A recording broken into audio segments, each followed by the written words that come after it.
All right, gonna have to make this a longer one because I've had a ton of people asking me about my Reawakened Dimir control deck. And yeah, here we go. I was gonna make a long form video on it on YouTube, but I just want to do this because I'm feeling a little lazy and kind of burnt out of making long form content.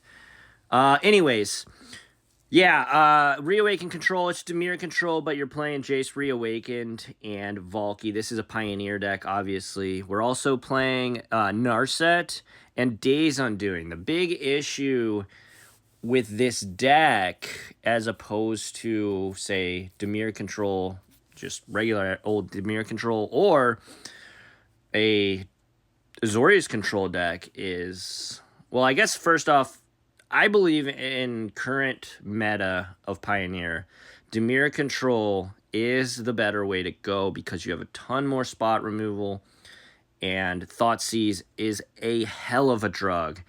And yeah, you're definitely playing Thoughtseize in this deck. But okay, so generally speaking, Jace plus Valky. So obviously, if you don't know, well, it's not obvious, but if you don't know, you can plot Valky and then cast the Tibalt on the other side. It's the 7-drop Planeswalker. It does all the things. You basically win the game on the spot as long as you're not severely behind on board or just dead on board.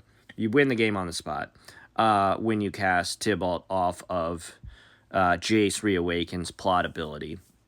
Because you get to cast it for free, you get to protect it, and you don't have to do it immediately, right? So if you don't have a way to protect protect Tibalt, you don't have to cast it into, counter spells, removal, things of that nature. So typically you want to wait till you have a counter spell or some kind of Thoughtseize interaction to see what the opponent's up to. If they have a removal spell for your Tibalt, you don't cast it. Pretty straightforward. But the issue I've seen with the deck, though, that is a very strong combo, and I have considered, I'm currently running 2 Valkys, going up to 3, because Valky's a fine card on its own, even if you're just playing it as a Valky. Most decks play creatures, so you can be able to snipe a creature and turn your creature into into whatever they sniped. We are actually playing 3 Xander's Lounge as well, so we can cast Tibalt eventually. If we get to 7 mana or whatever, and it does happen. I've had scenarios where I could have casted Tibalt for 7 mana, but I had a Jace in play, so why not just plot the Valky? But yeah, the issue with the deck is you're playing 5 cards. I'm playing 5 cards, Narset and Days Undoing. Days Undoing is not good. It is not a good card on its own, right? Because you and your opponent both draw 7, shuffle your hand in and draw 7, and then your turn ends on the spot. Not great. Not great at all because, yeah, you just basically refill your hand, you let your opponent refill your hand, and your turn is over.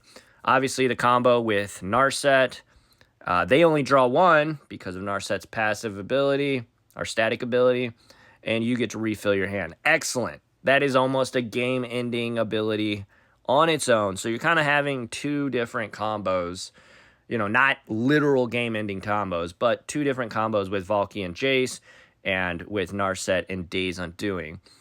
Another issue, Narset is a liability in the aggro matchups, right? Because, yeah, she can find you a piece of removal or a board wipe or whatever in the aggro matchups, but typically speaking, she's not hanging around very long.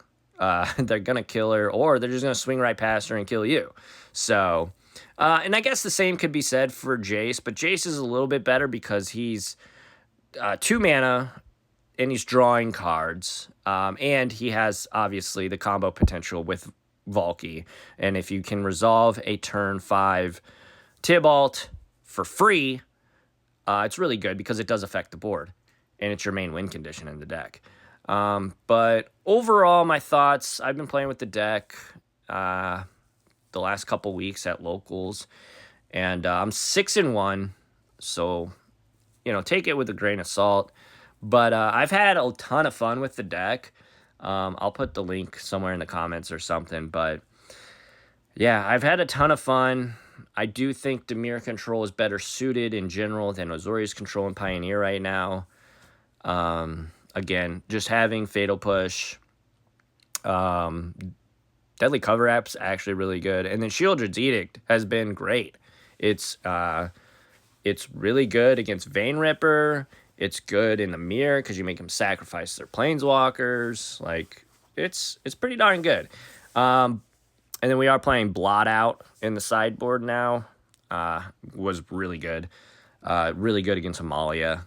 And Vein Ripper, But, yeah, overall, I don't know how good the deck is. If people want to play it and let me know their results, that would be awesome. I just don't have time to play as much as I would like to. Another thing is people are asking what I would do if I were playing this on Arena, because unfortunately, Wizards, we don't have Days Undoing on Arena. It's not on the client yet, so you can't play this deck proper. Hopefully they fix that with the next, whatever, Historic or Explorer, whatever, Masters or whatever they call it. But, yeah, I don't know. I would probably trim Narsets down to 1 or 0.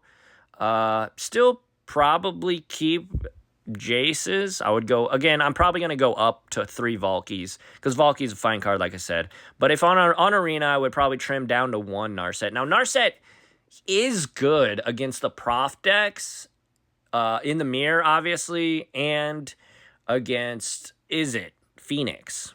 So if you're thinking about playing against, or if you think the metagame is going to be heavy, those decks, then by all means, play a ton of Narsets. Play 3 Narsets or whatever. But if you're playing against Boros Convoke, if you're playing against the red-green or the mono-red prowess decks, obviously she's just not good. But, and Days Undoing is just garbage without her, in my opinion. Let me know below if you disagree, but that's just my assessment. Narset is also great against Lotus combo. That's how I won last week's Monday Night Pioneer tournament. It's because Narset just does work against Proft and Lotus. But also, plotting Valky is really good too. I did it so many times. But yeah, let me know. Let me know what you think. Here's the full list. Again, screenshot it if you want or whatever. I'll try and put the Moxfield link in the comments. Also, if you use Moxfield, how do you get this visual on Moxfield? Because this is Goldfish. I like Moxfield more, but I use Goldfish because they have this layout. I can show you all the cards. It's not a list. It's not a text list. And I don't know how to do it on Moxfield. I see people do it. I don't know how to do it. But here's Reawakened Control. People have been asking me about it. It's been sweet. There's been another person who probably has more experience with the deck, honestly, on Twitter that I've been seeing. Playing Reawakened Control, and Demir Control, who's playing on Moto, playing League and things. So I haven't done that yet. I don't have the time or willpower to grind this deck to any serious extent. I've just been playing at locals. But yeah, it's a ton of fun. Like, you will have a blast playing this. If you like this sort of thing, you're going to like this sort of thing. But I know it's been a long, nonsensical video for the most part, but let me know what you think about the list, what you would change. If you've been playing it, please let me know. I need to use you for data so I can make decisions. I've been having a blast with it. Control's sweet. Demir Control is sweet. Let me know what you think about the deck, though. All right. Catch y'all on Flippy Flop.